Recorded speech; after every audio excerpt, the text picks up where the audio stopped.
盘点那些出场自带 BGM 的大熊猫们，看到这只熊猫就想到跟它关联度高的歌词。第一首自带超强记忆点，萌蓝的阳光开朗大男孩，阳光开朗大男孩7个字，该有的特性萌蓝全占。他从小就很阳光，对人对熊都很和善，跟谁都能唠几句，看见人就咩咩叫，看见熊也给姐姐们。有什么不开心的告诉哥，哥帮你走出伤心，说是心理疗愈师也不为过。关键时刻还很能顶事，有熊不小心被卡住了，他会及时的把他给救出来，像个太阳一样照亮身边所有的生命，带来不一样的生机，就是自己的梦想，挺难实现的。几次越狱都以失败告终，不过受挫也不放弃，慢慢加油。我们就在外面看。下一首福宝的专属 BGM Baby Panda Song， 也有个别名叫福宝之歌。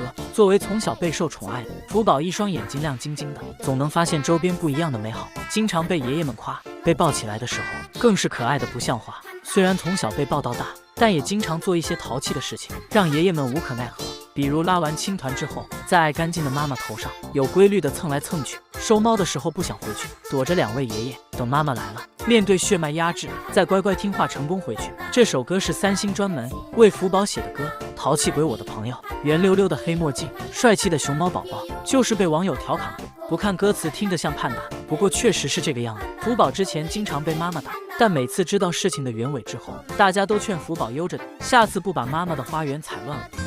像云端。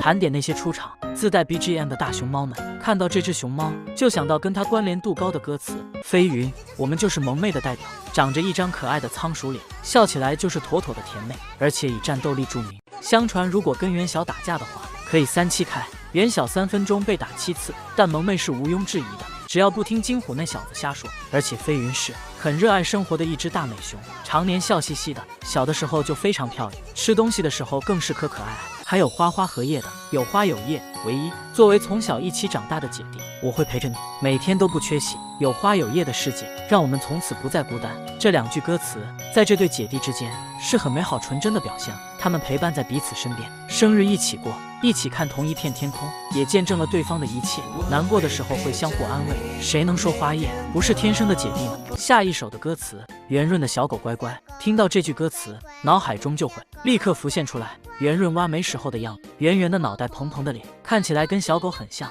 每天还一副憨憨的模样，笑嘻嘻的。最后在挖煤界混了个元老的位置，看起来没心没肺，很让人喜欢。但实际上圆润是一只很暖心、很细腻的大熊猫，希望圆润可以天天开心。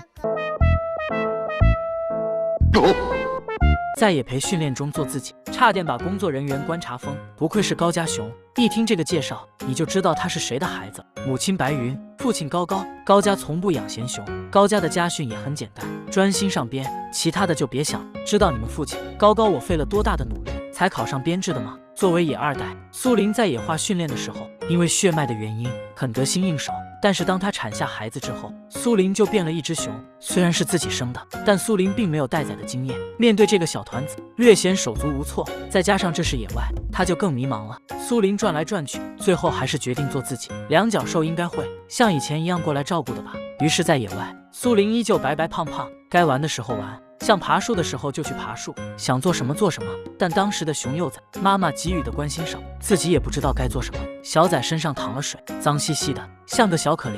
工作人员无奈之下，将苏林和孩子接了回去。大小姐打道回府，带着亲生孩子，继续过上了富贵生活。可能因为吃喝不愁，回去的苏林竟然开始了温馨的待宰时光。跟野培的时候，判若两熊，严重怀疑没回国之前，高高叫过苏林，怎么牢牢把握住编制这个饭碗。苏林是2005年出生的，当时跟着父母在国外。他有个姐妹叫珍珍，跟苏林一样，姐妹珍珍也出来过，不过是把她放出去找对象。结果这家伙走到了附近的村民家中，悠哉悠哉的，仿佛在自己的领地逛一样。事实证明，高家的所有熊猫都不适合放归野外，他们已经把编制刻进了熊猫遗传的 DNA 里。好了，今天的节目就到这里，大家有什么看法，欢迎留言，我们下期再见。